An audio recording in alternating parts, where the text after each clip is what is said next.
Exactly, but we are jumping into game number one of, I guess the finals, not quite the grand finals, but the finals. Puppypaw playing on the Mongols yet again. Definitely a comfortable civilization for him on this western side.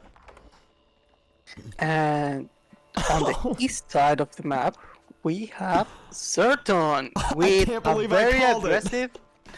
very aggressive opening, the Dark Age Rush. All right, I said it probably won't happen, and I just immediately just eat my words. Just eat my freaking words. Men-at-arms are happening. So as I just mentioned with my kind of hypothetical situation, gold or stone is going to be punishable. As we see with Puppypaw's Town Center, the gold is the main thing that is going to be further away. He has one by his wood line, and he has one much further up front forward that ZertoN just spotted. But first, he's probably going to, make 2 men-at-arms. One's going to go to one of the golds. One's going to go to the other gold. And they just sit there and wait. Yeah, first men-at-arms just slowly waddling his way across the map. Thankfully, Puppypaw has options for gold. And he's opening stables to counter the men-at-arm. Wow. And the stables is going to be huge. Again, mobility. Just how his goal can get denied, a couple horsemen can go a long way of being annoying to those English villagers. Yes, you can say, oh, the English vills will just, pop those short bows, do some extra damage over time. But it takes more than just 1 or 2 or 3 vills, and that's usually all that English wants to put onto gold. Men-at-arms immediately falling back home, it looks like, as ZertoN had spotted out the stables right as it finished with his scout that was circling around towards that base. Yeah, and Puppypaw.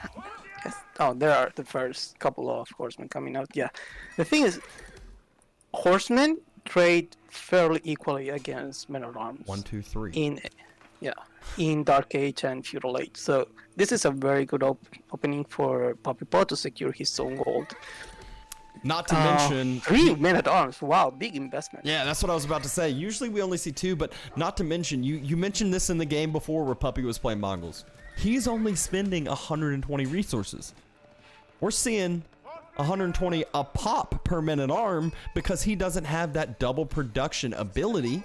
Those 2 men-at-arms have gotten by the horseman, though, getting the first couple swings on a villager. Villager having to back away. First little bit of idle time, starting to torch down that Uvu. So maybe, might not have caused a ton of damage yet, but causing delay, causing idle time, that's 2 vills, and that's no gold for...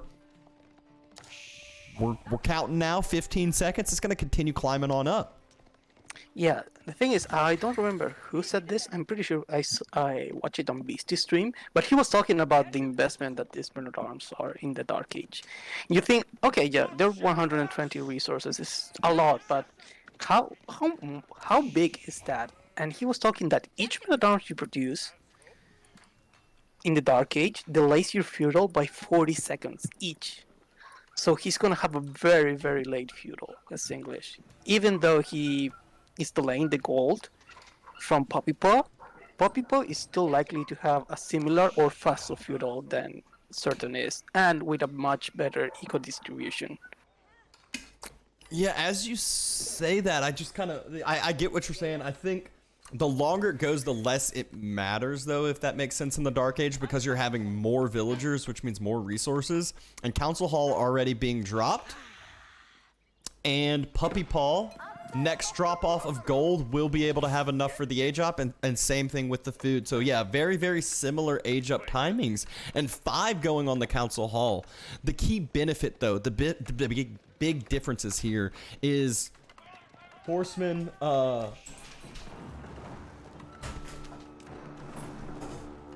Okay. Sorry. 5 horsemen versus 3 men-at-arms. This is not a fight you want to take at ZertoN, even under the influence of Network of Castles.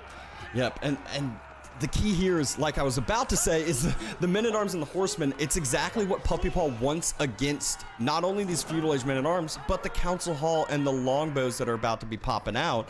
And if ZertoN wants to be, aggressive, but he needs to be able to resecure his gold, resecure some of these other resources, and the horseman can deny woodline potentially as it continues to chop through further.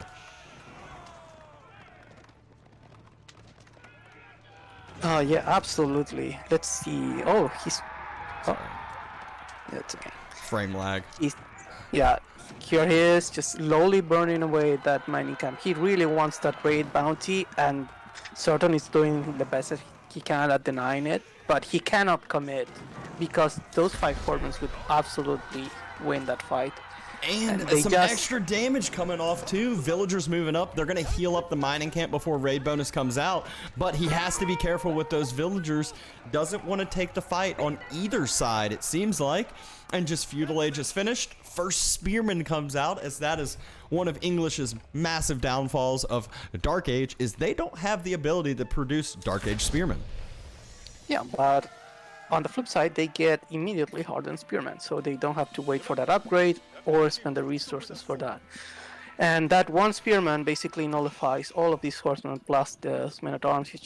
He's safe. He's back being safe, but he's stuck onto his base because there are 5 horsemen roaming around that are about to get their feudal upgrade they just did, and he just cannot move out. He's forced to stay defensive because 5 horsemen will absolutely destroy any one of these units if they catch them alone or in groups of 2. Yeah, and this is like the big problem with the English. First, we see the Khan trying to bait out the military, which means the horsemen are going to try to, if those military units pushed in a little too far forward chasing the Khan, then the horsemen are just going to follow up and damage the villagers. If not, well, Puppy's just going to continue damaging these units over time. And look at that. ZertoN pushes a little too far forward. Puppypaw takes advantage, gets a nice extra bit of damage on the villagers, causes some idle time, takes a little bit of the fight, and then runs back on away. Again, just efficiency over here. Causing a little bit of extra idle time, getting more damage than he's receiving, and denying gold from ZertoN, which means no men-at-arms, no upgrades, no wheelbarrow, and obviously kind of getting ZertoN back on his heels.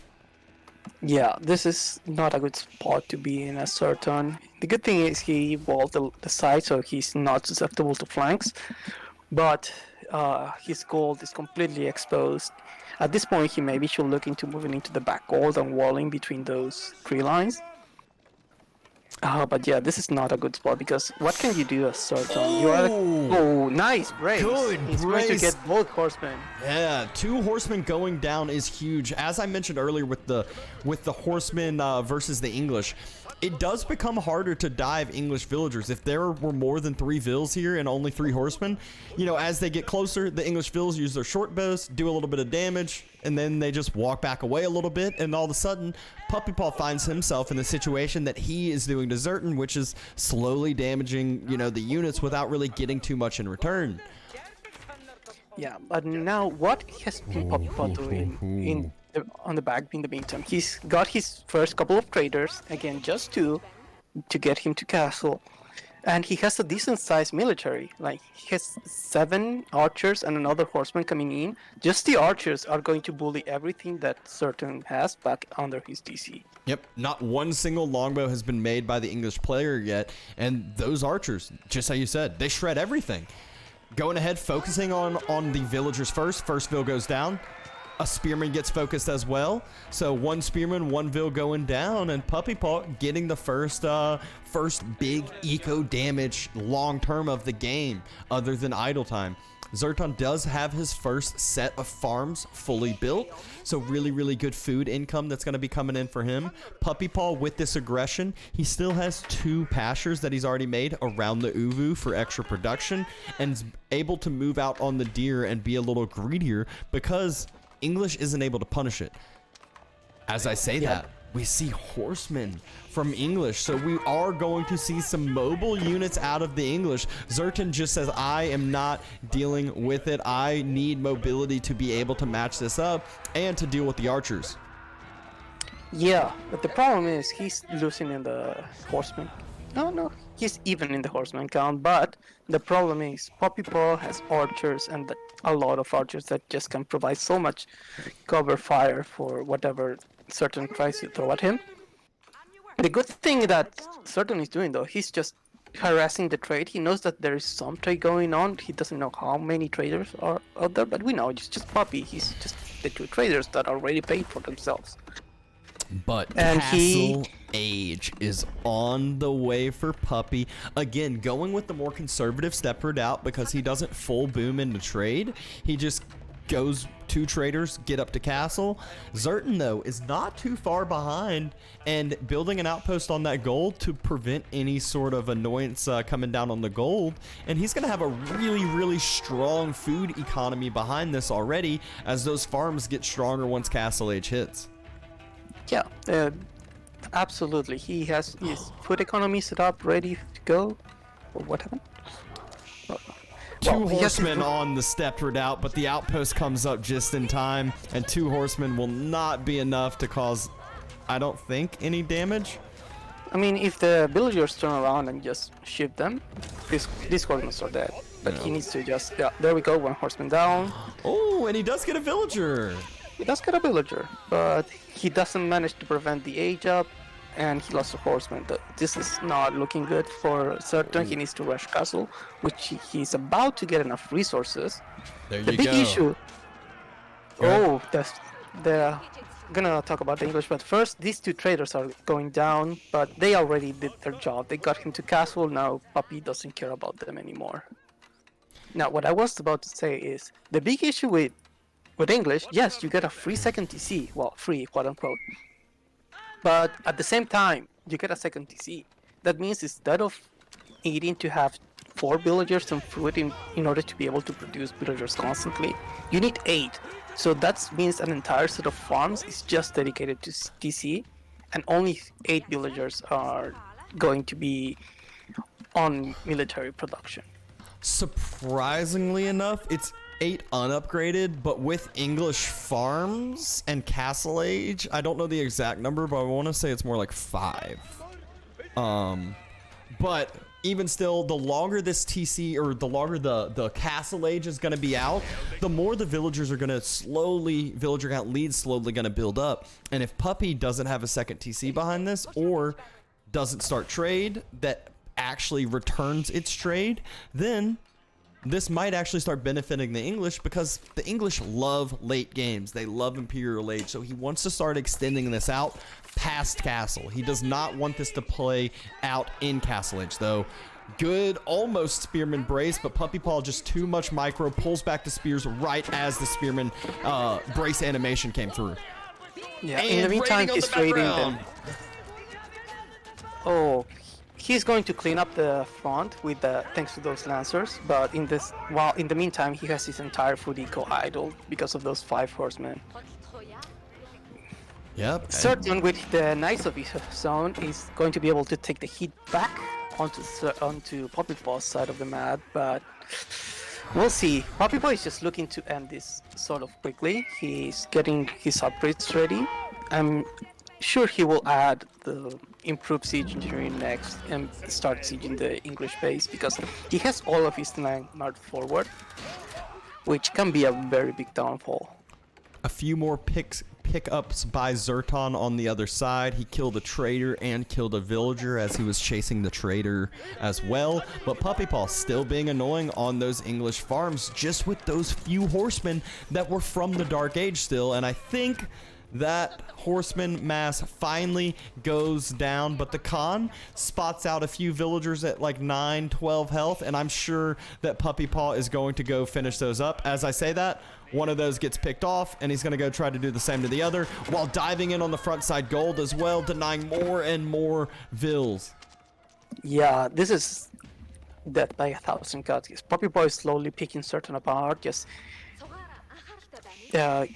a little bit of damage here, a little bit of damage there. The Khan is about to get another villager kill if he's not careful.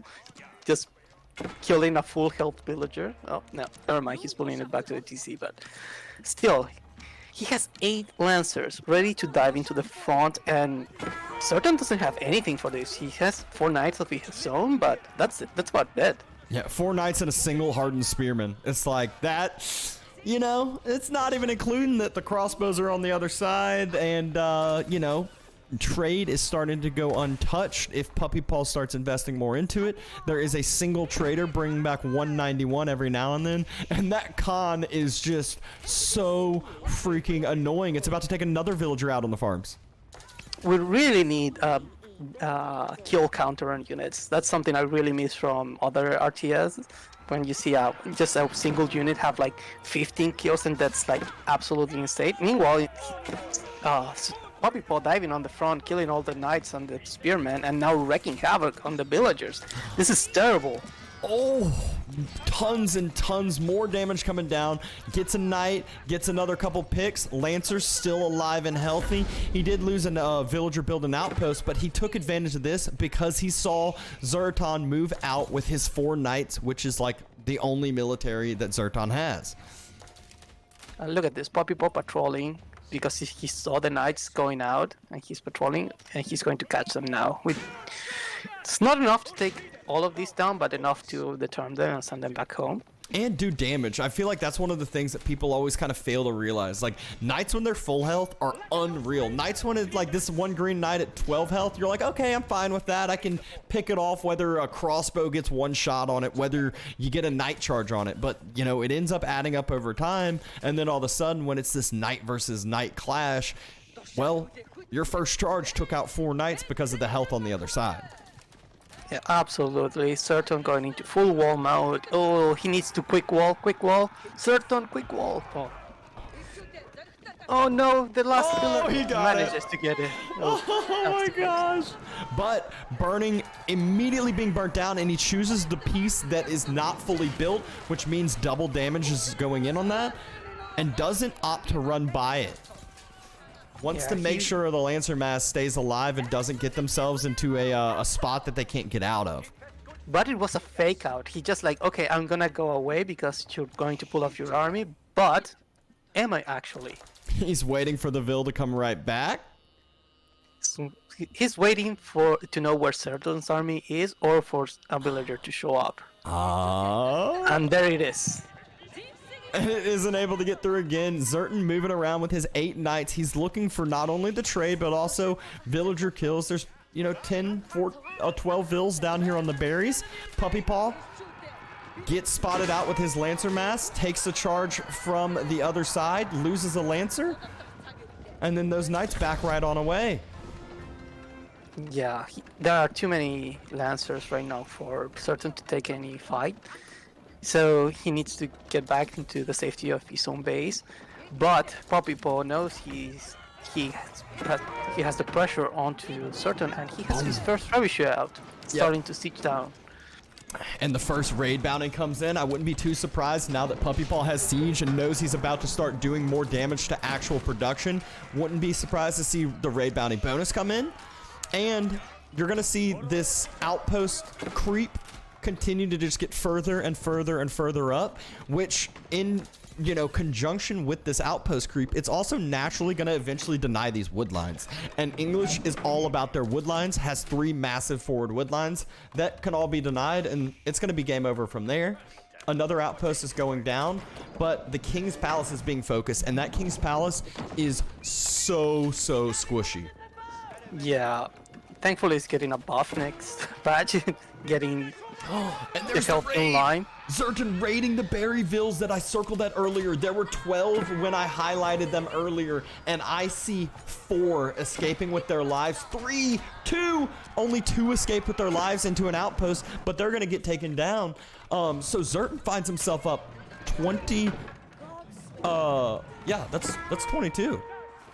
Yeah, that's a big villager lead, but the same way we saw in the previous series, just Puppypaw putting down all the sprinkle outposts in the front of his opponent base. He's going to do the same thing again. He's just like, okay, you can raid me on the side, but you have to deal with me on your front door at some point. Yep. And there will come a point where you cannot deal with me, and that's when I'm going to win. So it's up to ZertoN right now. Okay, yeah, he's getting some damage, but he needs to be able to muster enough forces on the front of his base and get a trebuchet take down all of these outposts because he cannot take an engagement under that many spring golem placements. Yeah, just how Puppypaw had a couple different knight groups, so does ZertoN. Has 2 different groups of about 10 knights each. While that first one moved forward, the second one, or moved forward, raided those Berryvilles, and then decided to distract the Lancers and move back. He sends another one over to the trade on the western side that he, again, does not see, doesn't see any trade, and might try to go find some Vill picks after. Was so close to being able to find those villagers on the gold, but it still caused Puppypaw to react because he saw it with that sprinkled outpost that the Knights ran through and correctly just ran away with those 13 Vills and then spotted out the Knights running right back with it again. Yeah, absolutely. He's trying to find any damage that he can at this point because he needs to delay the push that is in front of his base enough for him to be able to take it head on eventually. But this is a big problem. He needs to take it on as soon as he can because there will come a point, like we saw in the previous series, where it's just too many things for you to fight under. Yep. First landmark goes down. Transition to Horseman, and I will say that that is a correct move that he needs to do. Knights are going to be the raiding unit, while Horsemen are going to actually be the unit to take the fight and dive on top of the crossbows. But look at all of these outposts. He actually will start needing probably siege to defend this. And Puppypaw, I love this. He's doing ground attack over the wood lines because he knows ZertoN's on this wood line. It's not getting any damage, but I love seeing when pros do this, just because they know they have that mental acuity, knowing exactly where I've seen Mista do it very successfully as well, where he's like, all right, he has to be on this wood line, and boom, sees it now with his Lancers. Dives in and causes some extra damage. Gold just ran out, but there is another gold mine over to the east. Yeah, I don't know what ZertoN is doing with his cavalry. He's like roaming around. I'm assuming he wants to do a flank, but he doesn't have enough at the front. He only has like, what, 20 units on the front? Yeah. That's very, very scary. Yeah, he's definitely going to go for some sort of a flank. He's just now getting Bloomery, so all those horsemen going to be much more effective in fighting the crossbows once Bloomery comes through. And ZertoN's actually doing a few more raids with just 2 knights, finds a couple more Vill picks, and he has been very, very successful with his raiding. Military numbers looking a little closer to even, and it's not like this time it's all just, straight up value loss like we saw in the games earlier. Horsemen, Knights trying to circle around, spotted out by some outpost crossbows, move back. At the same time, the Horsemen and Knights from the front side dive on in, so it's a 2-pronged attack coming in from either side with cavalry trying to get circled around those crossbows, but also trying to get on top of the siege mass as well. So really, really good fight by ZertoN, but is it going to be enough again here? Fighting in between 4 or 5 sprinkled outposts, it just is so much extra damage coming through. Crossbows being focused down, raids in the backside from ZertoN with those 2 knights as well, but Puppypaw looks to be cleaning up this fight on the front side, and ZertoN needs to fall back. Those sprinkled outposts just did way too much damage as those units thinned out. Yeah, it's exactly what happened in the previous series. He just made so many outposts that even if you clear the entire military, the entire siege, you are going to lose everything, and he knows and taps out. It literally felt exactly like we saw the game in the series prior between Sort of and Puppy. And Puppy